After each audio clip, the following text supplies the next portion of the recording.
dia, Paulo Moura, cientista político, 3 de janeiro de 2022. Gente, acabou a temporada das reprises, a folguinha que eu dei aqui no canal, não parei de trabalhar, só reduzi o volume das gravações e comecei a colocar no ar alguns vídeos antigos que eu achava bom que o pessoal revisse ou que aqueles que chegaram mais recentemente no canal vissem pela primeira vez, porque o canal cresceu bastante.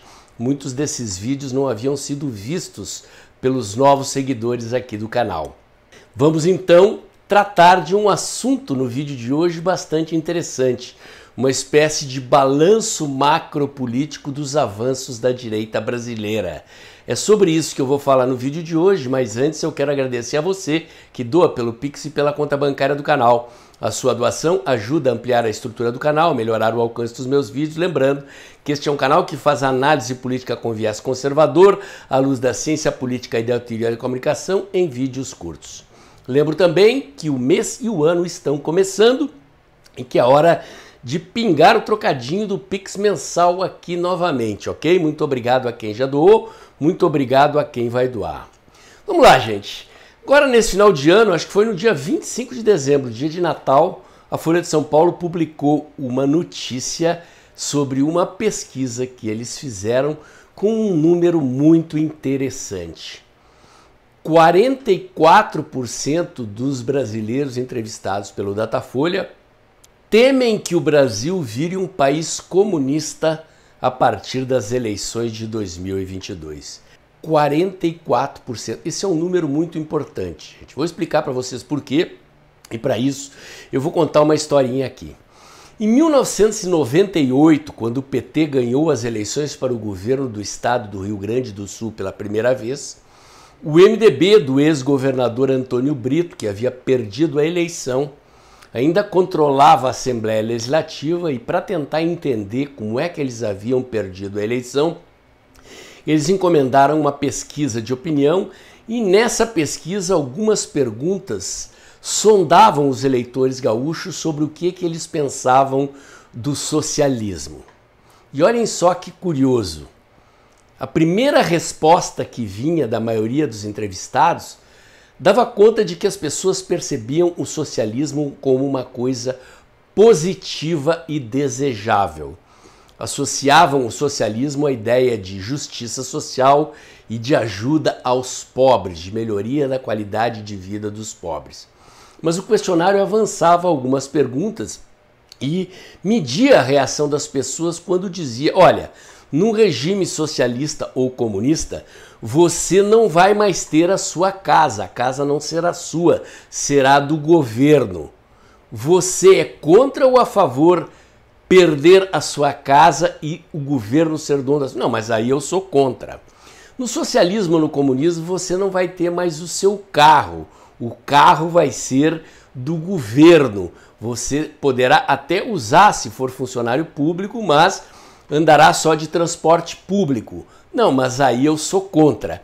E assim por diante faziam-se várias perguntas precedidas de uma informação sobre como é a vida no socialismo e no comunismo, e as mesmas pessoas que haviam respondido a primeira pergunta, vendo no socialismo e no comunismo alguma coisa positiva, informadas sobre como é que é a vida num regime socialista ou comunista, passavam a dizer que eram contra. Por que isso aqui é importante? Porque mostra aquilo que na ciência política norte-americana o cientista Samuel Popkin chama de racionalidade de baixa informação. A maioria da opinião pública se informa a partir de informações de baixa qualidade. Poucas pessoas leem aprofundadamente ou têm condições de interpretar aprofundadamente notícias ou textos propriamente dito. Quanto mais textos mais profundos sobre política, filosofia e economia. Apenas uma minoria da população tem acesso a isso e consegue decodificar informações mais sofisticadas. Então, o fato de que as pessoas percebem ou percebiam o socialismo como sendo uma coisa positiva decorria da desinformação. e revelavam um estado de coisas sobre a capacidade da propaganda da esquerda convencer as pessoas. Ou seja, décadas e décadas de propaganda de esquerda dentro das universidades, na mídia, no ambiente cultural, dentro das igrejas com aquele pessoal da teologia da libertação, haviam conquistado o resultado de convencer uma maioria da população desinformada de que o socialismo seria uma coisa boa, a ponto de, numa eleição para governador, o estado do Rio Grande do Sul eleger um governador do PT. Um estado que é fortemente influenciado pelo agronegócio, sim, inclusive naquela eleição, boa parcela dos produtores rurais da fronteira oeste do Rio Grande do Sul votaram no candidato do PT, porque entre perder a fazenda para o banco e para o MST, eles achavam que estavam mais arriscados de perder para o banco e votaram no PT. Depois se arrependeram. Mas o que nos interessa aqui é exatamente isso. E é exatamente por isso que essa pesquisa do Datafolha, mostrando que 44% dos brasileiros temem que o Brasil vire um país comunista após as eleições de 2022, ou seja, temem que Lula se eleja, é um indicador muito importante. Um indicador de que o trabalho que a direita brasileira vem fazendo nos últimos anos está avançando e penetrando na sociedade brasileira.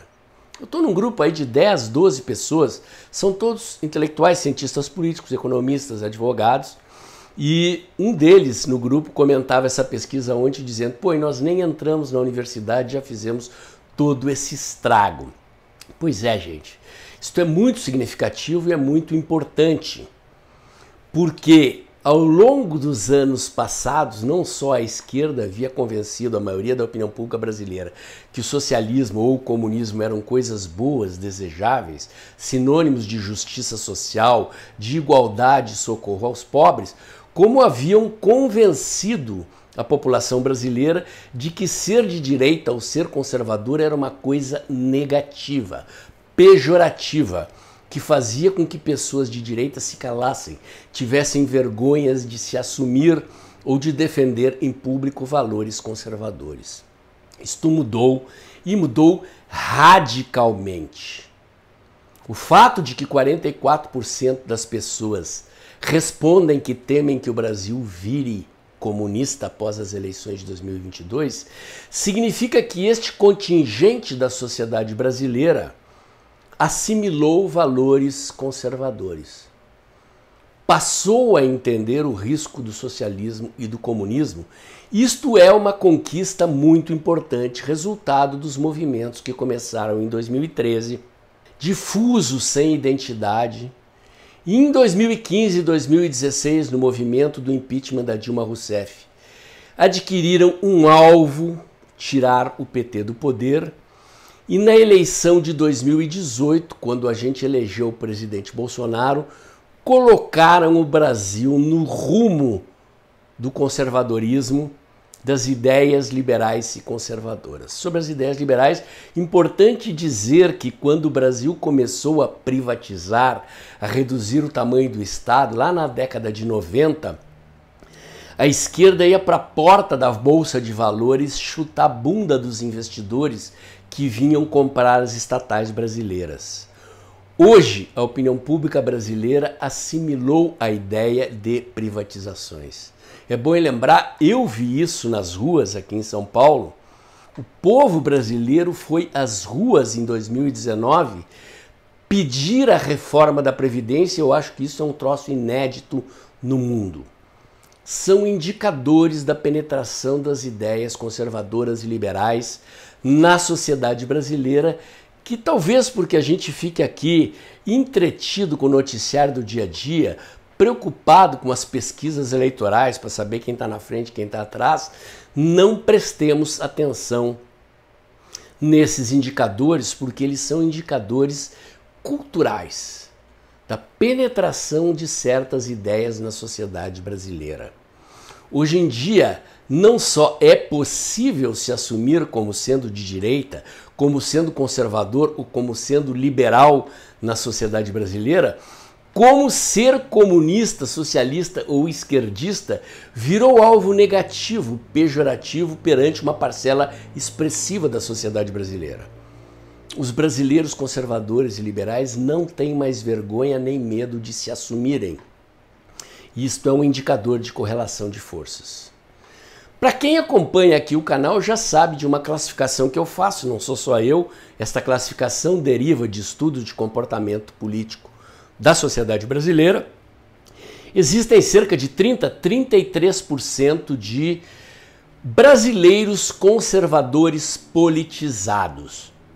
Outros 33% de brasileiros esquerdistas, adeptos do socialismo, e cerca de um miolo de 33% que está no centro político. Pende para lá, pende para cá e define o rumo das eleições. Observem que 44% dos brasileiros afirmarem que temem o comunismo é uma parcela muito maior do que esses 33% de brasileiros conservadores e liberais politizados, ou seja, pessoas que adquiriram consciência política a partir de 2013, 2015 e 2018, que se informam sistematicamente sobre política, que buscam canais como esse aqui e outros, que buscam estudar, se informar, se qualificar. Todo dia no Facebook, no Instagram, no Twitter, a gente vê anúncios de eventos educativos da direita brasileira. Congresso da direita de Goiás, Congresso da direita de Santa Catarina, Congresso da direita daqui, da direita dali. A direita se reúne, ouve palestras, está tentando se qualificar. O sucesso do Brasil Paralelo, por exemplo, uma produtora que produz conteúdos audiovisuais voltados para esse público, também é um indicador. Os milhares de alunos que já passaram pelos cursos do professor Olavo de Carvalho também são indicadores, ou seja, não se trata mais apenas de cidadãos que entenderam o preço da omissão, que entenderam que ficar em casa de braços cruzados, se preocupando apenas com as suas empresas e com a sua família e terceirizando a política para os políticos, é algo que nos custou e nos custa muito caro. Cada vez mais cidadãos de classe média, profissionais liberais, empresários estão entrando na política para defender valores liberais e conservadores. E isto é algo que às vezes a gente não percebe. É preciso uma pesquisa dessas para a gente ter a noção da penetração da direita na sociedade brasileira. E olhe que eu concordo com o professor Olavo de Carvalho. Quem viu meus vídeos recentes aqui, as minhas reprises de vídeo de 2020, quando o professor Olavo diz que nós não estamos no poder, nós ganhamos o governo, mas não estamos no poder. É o que esse meu amigo lá no grupo quis dizer. Olha, nem dominamos as universidades ainda, não temos pesquisas com conteúdos liberais e conservadores, não temos professores institucionalizados nos departamentos das universidades e das escolas do Brasil inteiro, ensinando a partir de um ponto de vista liberal e conservador, e já produzimos todo esse resultado. Para completar, eu queria chamar a atenção de vocês para algo muito expressivo.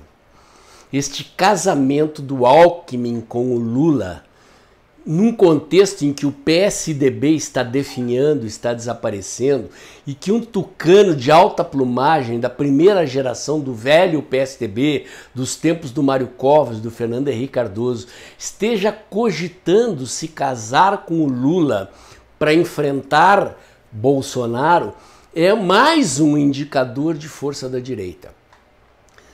Presidente Bolsonaro, a sua eleição, o trabalho que todos nós fazemos nas ruas, nas redes, produziu este efeito, colocou cada um no seu quadrado.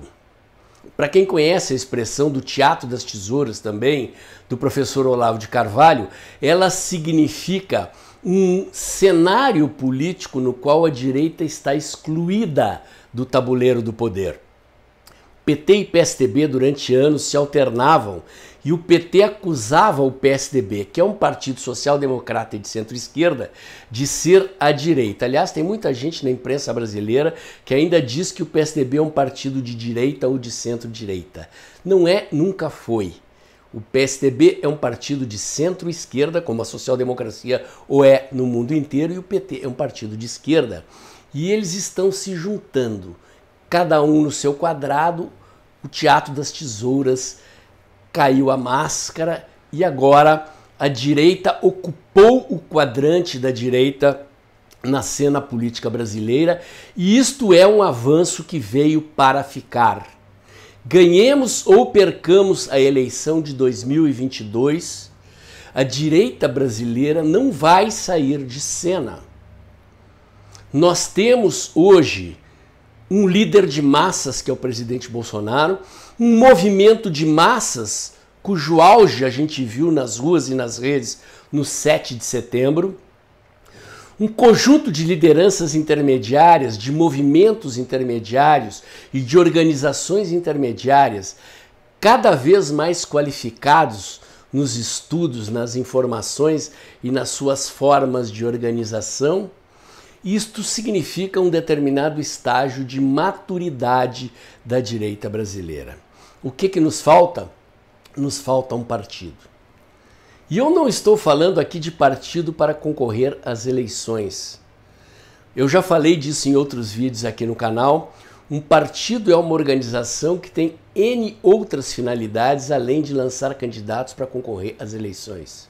Tem a finalidade de aperfeiçoar a educação das lideranças políticas, de qualificar essas lideranças em conhecimentos sobre teoria econômica, teoria política, teoria social, filosofia, formas de organização, estudos de políticas públicas, preparar quadros para o legislativo e para o executivo, assessorar governos, assessorar bancadas legislativas, fazer estudos eleitorais, preparar estratégias políticas e estratégias eleitorais, enfim, consolidar o amadurecimento deste movimento.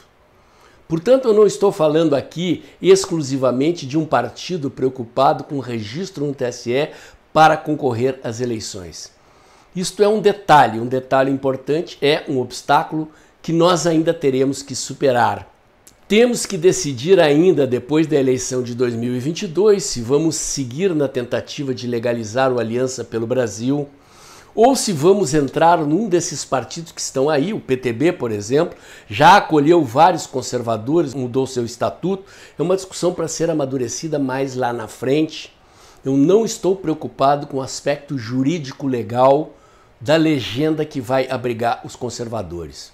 O fato é que é uma incongruência existir um movimento de massas com um líder capaz de arregimentar a quantidade de votos que o presidente Bolsonaro consegue, com lideranças intermediárias, com um movimento todo intermediário, com diversos tipos de organização, e não ter um partido político que dê consistência, durabilidade, perspectiva de longevidade e perspectiva de poder, não no sentido apenas de ganhar eleição, mas de penetrar nas organizações da sociedade brasileira, nas igrejas, nas universidades, nas escolas e na mídia, e ocupar o poder de fato. Eu tenho dito e repito aqui, a eleição do presidente Bolsonaro foi um acidente da história. Nós chegamos no governo antes de amadurecer politicamente o nosso movimento, e agora teremos que fazer uma coisa se encontrar com a outra. Repito, ganhando ou perdendo a eleição de 2022, a direita brasileira veio para ficar, ocupou seu espaço no tabuleiro político brasileiro, ocupou seu espaço na mente de uma parcela expressiva da sociedade brasileira que teme o comunismo, e se teme é porque entendeu o que é o comunismo e o que é o socialismo. E eu queria começar o ano de 2022 com esse balanço aqui para a gente perceber o que nós avançamos e conquistamos até agora. Temos muito pela frente, muito a fazer. Será mais fácil se nós conseguirmos reeleger o presidente Bolsonaro e mais difícil se nós perdermos a eleição de 2022, mas os comunistas da mídia, os comunistas da universidade, das escolas e da sociedade, esses que hoje a sociedade vê como negativos, como sendo uma coisa indesejável, vão ter que nos engolir.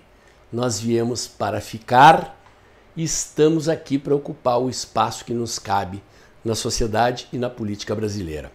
Meu comentário de hoje era esse. Se você gostou, curte, comenta, compartilha, bota o dedãozinho lá, aperta o sininho para o YouTube avisar você quando tem vídeo novo no canal, inscreva-se aqui no meu canal, inscreva-se também nos meus canais alternativos, o Dextra by Paulo Moura do Telegram e o Dextra Jornalismo da COS.tv.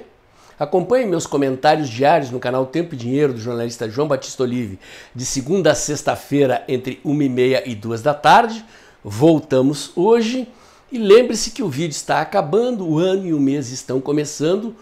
Hora de pingar o Pix mensal aqui de novo. A sua doação é muito importante para preservar o trabalho independente de análise e informação que fazemos aqui diariamente. Até o próximo vídeo.